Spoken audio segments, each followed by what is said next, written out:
Hello and welcome to Classeek 15, the hub of top tips for young and emerging classical artists. I'm Jack Pepper, I'm a composer, radio presenter and writer, and for the next 15 minutes we are going to sit down for a bite-sized coffee break chat to gain new insights into how to make a career in classical music. Today we are meeting the British lyric soprano Nadine Benjamin, a celebrated exponent of song from the likes of Verdi to Berg. At English National Opera, she's sung the roles of Mimi and Musetta in La Bohème. She was a soloist in Ralph Vaughan Williams' Serenade to Music at the BBC Proms in 2019. Just a year later, she made her Royal Opera House debut in A New Dark Age.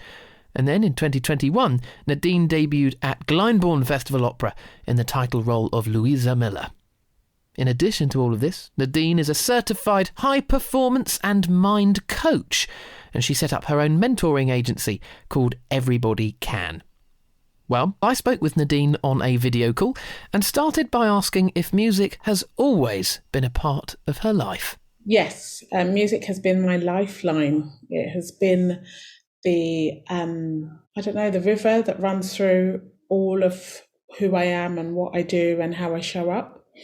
And I would say that music saved my life, because when I was younger, I didn't have a way of having a voice. And what I found with singing and with music is that it always gave me space. And that's why I love music so much, because it is such a universal language. It speaks to all of us. It crosses all these barriers that may come up in one's life, whether they be personal or, existential or however they come up, and I think, it speaks to everybody, and it spoke to my heart and it's never left. And can you just take us back in time for a moment? Because you left school at 16, didn't you? Yes, I did. What led you to that decision? Well, my 16-year-old self was in a level of expansion and said to herself, there must be more than this. I want to find out what that is. And it was a really massive step for me to do, but it was also the right step for me to do. I don't, advise it for people who, can stay at home and, everything's hunky-dory. I think, stay at home for as long as you can. But I think if you're in a situation where you feel that you're not expanding or there's no way for you to fully breathe, then for me, that was the right decision. And was the decision to leave school to then be a singer? Was that the motivation? Did you know where you were going next? No, I had no idea. I was working on a YTS scheme. And what's that, just to check? Oh, it's a youth training scheme. And so when you leave school, I was studying business administration. So you get your placements inside different organisations. And I got mine at an architectural company first and foremost, Grimley JRE, I remember it well. And I was working for this lady, and I was just opening posts basically and making cups of tea and things like that. I was just, started at the bottom, worked my way up. And then I went back to my placement after about 3 or 4 months, and I was like, oh my gosh, I can do her job. Like, she was the big PA of the whole place. And I said, how do I do that? And so they put me in a corporate finance, actually. And I started off as a junior secretary, and then I became the executive PA to the guy that owns the company. And then I became one of his right-hand people. And then from then on, I went on to work on a trading floor as well after that. So through all of this, how many years was this covering? I don't know, it must be about 9 or 10 years of my life. So 10 years, is this, I sort of started by saying, is music always a part of your life? Was music still a part of your life at that time? Was it sort of a hobby? Absolutely, it was a hobby. It was, and I didn't sing classical music. I sang garage, drum and bass, rock, jazz, pop. I spent a lot of my time in recording studios just recording and writing songs. I'm a songwriter, so I write a lot of songs. And I just loved hanging out with the lads making music, and that's what I did.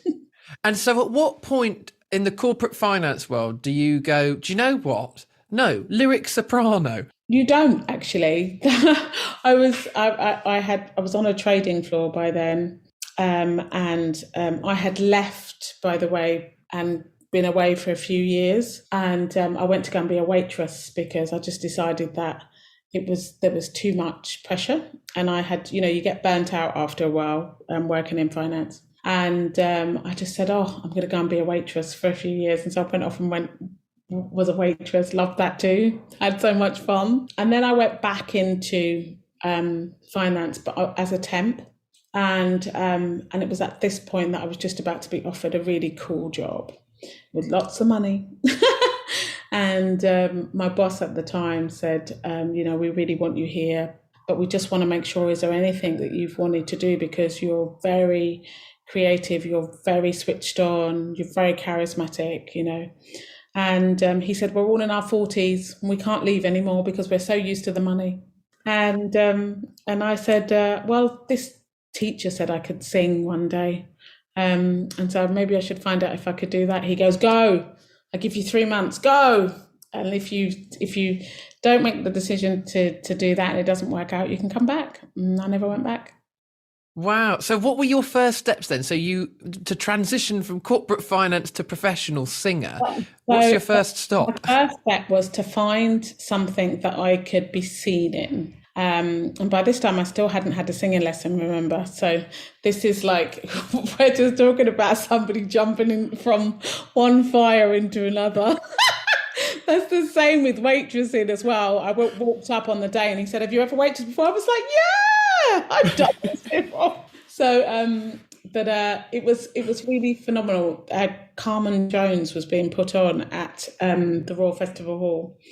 And I had done a short stint of a music class where I had sung a bit of music theatre, and that had Mary King in it. And so Mary King was one of the audition panels, and I said, oh, Mary's on there. I'm going to see if I can contact Mary. I can see if I can contact her. And I got no answer. So I just said, you know what? I've got 3 months. I'm going to spend as many days ringing to see if they'll give me an audition as possible. And they sent, after, I don't know, the 7th or the 8th day, they said, yes, come in on an audition. And I got chorus and 1 solo line. And then from there, I ended up at Opera de Lyon and got 7 solo lines and chorus. And then I thought, oh, I'm getting solo lines. I must be a soloist. And the rest is really history. I mean, there's loads. My story is so massive, like to try and, put it into a little pin drop. It's quite difficult. But it's interesting though. How do you keep control of your sense of yourself? And because is it a different mindset when you go from the world of corporate finance to singing professionally, from chorus to soloist? Like, what was your mindset doing as you were making those quite big changes?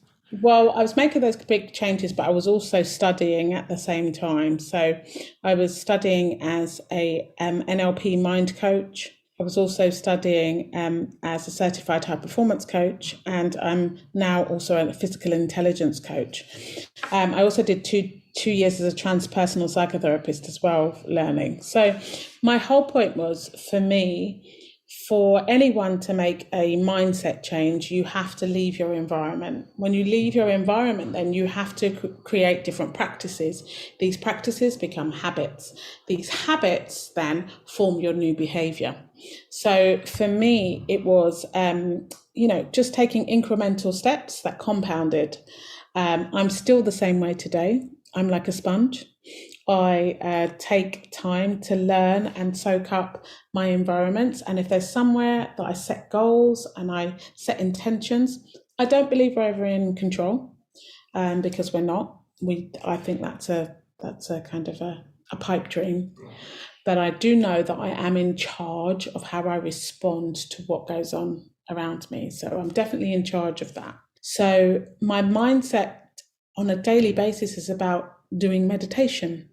And I bookend my day with meditations. I write down my kind of thoughts in the mornings, and I get rid of all the excess baggage, I call it. I make sure that if I'm having not a great day, I tell somebody that I know loves me that I'm not having a great day today. Can we do something? Or can you just hear me for a moment? I just need to talk something through. and I have great people around me. And I, as well as me having great people around me, I'm also great for the people that when I'm around them. So it's this evolving door, this ebb and flow of relational living, connected living, I call it. So, and where we become conscious about our creativity and how it impacts not just ourselves, but the world. And you've had, a huge number of very high profile debuts in the last few years, whether it's Glyndebourne Festival Opera, Royal Opera House. What's your sort of advice for making a good first impression, making a good debut? What's the art of a good debut, Nadine? Well, I don't know. I don't know if there is an art, but I do know that one of the things that will be respected is that A, you know your music. B, if you need support with learning that, make sure you get that. C, really be vulnerable to what you don't understand. Ask questions. Be a great colleague. And a great colleague for me means being someone who, notices if somebody is in a group and there's not a chair. A great colleague is someone who can see somebody struggling in the day and just gently, quietly goes up to them and go, "Are you okay? Can I do anything?" A great colleague is also somebody that, if makes space for things. And also a great colleague is someone that just turns up fully prepared. I mean, you've just got to turn up knowing, invested, willing to contribute in a creative way with acting choices and vocal choices to what you're doing. And you just come full. You come full ready to play, and also to just talk really nicely about people. No gossiping. You haven't got time for that anyway. No gossiping. I think it's not credible, that for me. And lead with your heart. That's what's worked for me anyway. And if you feel that somebody is, ignoring you or not taking you seriously, or, is a bit off with you, confront them. Ask gently, "I'm feeling this. Is that true?" As a coach, you say, and as a mentor, is there a not necessarily a mistake, but a misunderstanding that you encounter a lot? Because as you say, all of this requires confidence, doesn't it? The confidence to be yourself, the confidence to speak to somebody if you're not sure about the material you're learning or whatever. You sort of think you've got to appear like you know it all. But what would you say is the most common misunderstanding or misperception held by young and emerging artists? That is the expectation that everything will just fall at their feet once they've left college, or, but actually that's where the work begins. The work really begins. I mean, I didn't go to college, so I can't, but after mentoring a lot of people, what I see the common thread is that they've spent all the time in university or at a conservatoire preparing for the art, but they haven't prepared for the world. And so one of the things that I always say to people I'm mentoring who sometimes are still in conservatoire, I say to them, actually start making gigs now. Start preparing ensembles now.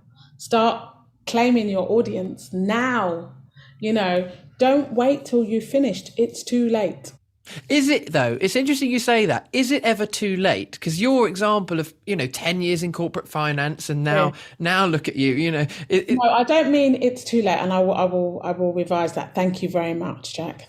I mean, it's too late then in terms of you'll be coming out of conservatoire going, well, what am I supposed to do next? That's what I mean. It's never too late to start. I mean, Everybody Can is based around over 35s. That's that's the people I like to pass my wisdom and knowledge on to. Only because it's an age of transition. It's when I started. I was 35.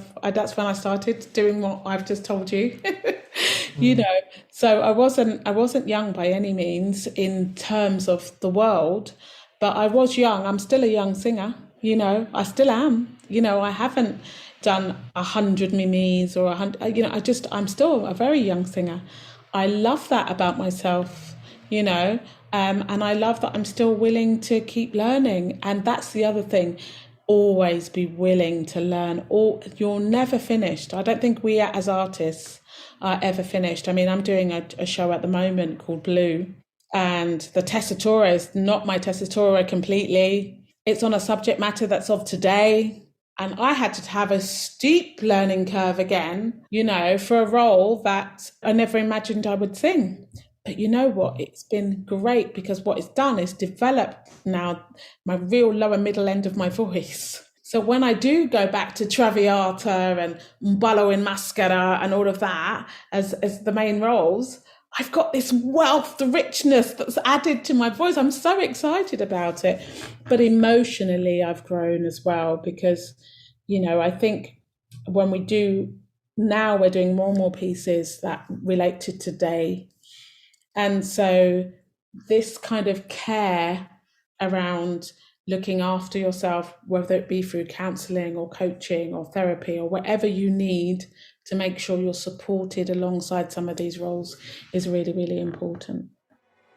Nadine Benjamin, such a pleasure. Thank you for joining us. Oh, not at all. It's been my pleasure. Thanks for joining us for this episode of Classeek 15.